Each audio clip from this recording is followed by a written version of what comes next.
ഗുരുവായൂരപ്പ. ഇന്നലെ രാത്രി ഗുരുവായൂരപ്പൻ ഉത്സവ ദിവസമായ ദിവസങ്ങളിൽ പഴുക്കാമണ്ഡപം, അതായത് ഗുരുവായൂരപ്പൻ ശ്രീലകം വിട്ട് നമുക്ക് ഭക്തർക്ക് ദർശനമേകാനായിട്ട് പഴുക്കാമണ്ഡപത്തിൽ എഴുന്നള്ളിയ കാഴ്ചകളാണ്. അതിവിശേഷമായ കാഴ്ചകളാണ്. അതുപോലെ തന്നെ കൊമ്പൻ രവികൃഷ്ണൻ്റെ പുറത്തിങ്ങനെ സവാരി, അതും അതിമനോഹരം. അങ്ങനെയുള്ള ദിവസങ്ങളാണ്, ഉത്സവ ദിവസങ്ങളാണ്. അതുപോലെ ഓരോ കാര്യങ്ങളും ഉത്സവത്തിൻ്റേതായിട്ട് ഗുരുവായൂർ ഇങ്ങനെ നടന്നുകൊണ്ടിരിക്കുകയാണ്. ഇനിയിപ്പോൾ ഇന്ന് കേരളത്തിൻ്റെ വാനമ്പാടി, ഇന്ത്യയുടെ വാനമ്പാടി എന്ന് തന്നെ പറയാം, KS ചിത്രയുടെ ഇന്നത്തെ ഭക്തി ഗാനമേള, അത് വൈകുന്നേരം 8 മണിക്ക്. അതുപോലെ അറിഞ്ഞതും അറിയാത്തതുമായ ഇഷ്ടം പോലെ സെലിബ്രിറ്റികളും ഒക്കെ വന്ന് ഓരോരോ പരിപാടികൾ നടത്തുന്നു. അതൊക്കെ കാണാനും ഒക്കെ ഗുരുവായൂരിലത്തെ ഉത്സവ നാളുകൾക്ക് ഉറക്കമില്ലാത്ത നാളുകളാണ്. എന്നും അതന്നെയാണ്. ഈ 10 ദിവസവും അതിൻ്റെ ഒരു ഇതിലാണ്. സാധാരണ സ്വതവേ തന്നെ ഗുരുവായൂരിലെത്തിയ ഉറക്കമില്ലാത്ത ദിവസം തന്നെയാണ്. കാരണം ഉറങ്ങേണ്ട ആവശ്യമില്ല. നിത്യവും പരിപാടികൾ, അമ്പലത്തിലെ കഴിഞ്ഞ ഓരോ ഓഡിറ്റോറിയത്തിലെ അങ്ങനത്തെ പരിപാടികൾ അതൊക്കെ കഴിഞ്ഞിട്ടുള്ളതല്ലേ. അതുപോലെ ഇന്നിപ്പോൾ പറയാൻ വന്നത് ഈ കാര്യങ്ങളാണ്. പിന്നെ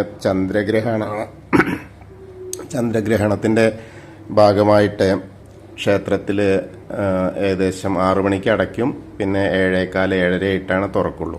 അപ്പോൾ ഒന്ന് സീനിയർ സിറ്റിസൺ ഇല്ല എന്നുള്ളതാണ് ഒരു പ്രത്യേക ഇത്. വൈകുന്നേരം അതുപോലെ പ്രാദേശികമൊന്നുമില്ല. സാധാരണഗതിയിലുള്ള 6 മണിയാകുമ്പോഴേക്കും ക്ഷേത്ര ചടങ്ങുകൾ എല്ലാം അവസാനിപ്പിച്ച് നട അടയ്ക്കും എന്നുള്ളതാണ്. പിന്നീട് വരുന്നത് 7:15 ശേഷം. അതേപോലെ അപ്പം, അട, അങ്ങനെയുള്ള നമുക്ക് കിട്ടുന്ന വിഭവങ്ങളൊന്നും ഇന്ന് ഉണ്ടാവില്ല എന്നും കൂടിയാണ് ദേവസ്വം പറഞ്ഞിട്ടുള്ളത്. ഗ്രഹണത്തിൻ്റെ ഒരു ഐതിഹ്യം എങ്ങനെ വെച്ചാൽ, പണ്ടത്തെ പാലാഴി പതനത്തിൽ ഉള്ള ആ ഒരു അമൃതകുംഭം കിട്ടിയതിൻ്റെ ദേവന്മാരും അസുരന്മാരും ഒക്കെ ചേർന്നിട്ട് അമൃതത്തിന് വേണ്ടിയിട്ട് ചെയ്ത് അവസാനം ധന്വന്തരി മൂർത്തിയും ഒക്കെ ആയിട്ട് അമൃതകുംഭമായിട്ട് വന്നു. അങ്ങനെ മഹാവിഷ്ണു അമൃത് വിളമ്പാൻ നിൽക്കുന്ന സമയത്ത് 2 വരിയായിട്ട് നിന്ന്, അപ്പോൾ ഒരാൾ മാത്രം അസുരന്മാർക്ക് കിട്ടില്ല എന്നുള്ളൊരു തോന്നലുണ്ടായപ്പോൾ ഒരസുരൻ മാത്രം സൂര്യൻ്റെയും ചന്ദ്രൻ്റെയും ഇടയിൽ വന്ന് നിൽക്കുകയും അമൃത് കിട്ടുകയും അമൃത് മഹാവിഷ്ണു വിളമ്പി കൊടുക്കുകയും ചെയ്തു. സ്വഭാനു എന്ന് പറയുന്ന ആ ഒരസുരനാണ് ഇത് കിട്ടിയത്, അമൃത് കിട്ടിയത്.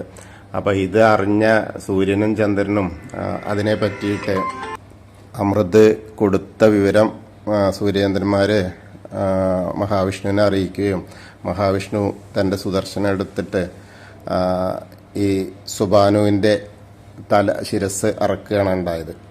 അപ്പോൾ അതിന് ശേഷം വന്ന ആ അറുക്കൽ കാരണം, അതായത് ആ ശിരസ് അറുത്തത് കാരണമാണ് രാഹു, കേതു എന്നുള്ള 2 ഗ്രഹങ്ങൾ, നിഴൽ ഗ്രഹങ്ങൾ ഉണ്ടായത്.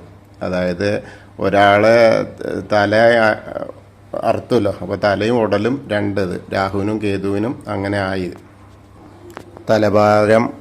തലഭാഗം രാഹുവായിട്ടും ബാക്കിയുള്ള ഉടല്, അസുരൻ്റെ ഉടല് കേതുവായിട്ടാണ്. അപ്പോൾ അതിൻ്റെ ആ ഒരു അവർക്ക് ഈ സൂര്യനും ചന്ദ്രനും അല്ലേ ഒറ്റിക്കൊടുത്തത്. അല്ലെങ്കിൽ അസുരൻ അമൃത് കഴിച്ച് നല്ല നിലയിൽ വളർന്നിരുന്നു ദേവന്മാരുടെ പോലെ.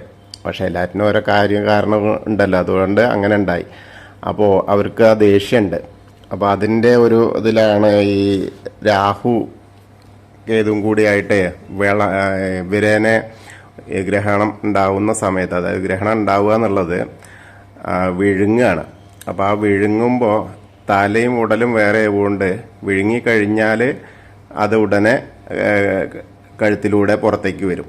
അതാണ് ആ സമയമാണ് ഗ്രഹണ സമയം. അങ്ങനെ സൂര്യനും ചന്ദ്രനും ഉണ്ടാവാറുണ്ട്. അതാണ് ഈ ഗ്രഹണം എന്നുള്ളത്. ഇന്ന് അമ്പലത്തിലെ ചടങ്ങുകൾ എങ്ങനെയാണെന്ന് വെച്ചാൽ, രാവിലെ കാഴ്ചശീവേലി. അത് കഴിഞ്ഞ് 10 മണി തൊട്ടിട്ട് 11 മണിയൊക്കെ ഏകദേശം വരെ പാലഭിഷേകം, നവകം, പന്തീരടി പൂജ. പിന്നെ വരുന്നത് ശ്രീഭൂതബലിയാണ്. വീണ്ടും നവകം, പിന്നെ ഉച്ചപൂജ, അങ്ങനെ പിന്നെ നടടച്ച്.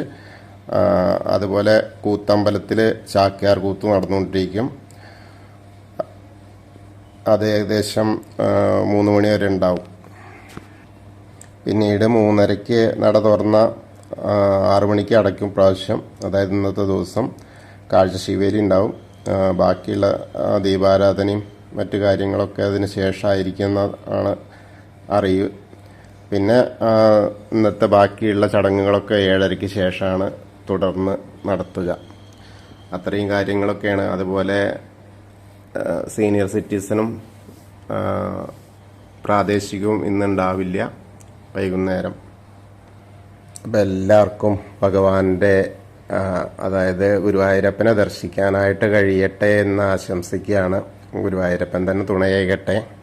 അല്ലാത്തവർക്ക് ഈ പറഞ്ഞ പോലെ നമ്മളിലൂടെ തന്നെ അങ്ങനെയൊക്കെ കാണാൻ കഴിയട്ടെ, മനസ്സിലൂടെയെങ്കിലും കാണാൻ കഴിയട്ടെ. കൃഷ്ണായ വാസുദേവായ ഹരയേ പരമാത്മനി പ്രണതക്ലേശനാശായ ഗോവിന്ദായ നമോ നമഃ. ഹരേ കൃഷ്ണ. ഗുരുവായൂരപ്പ ശരണം.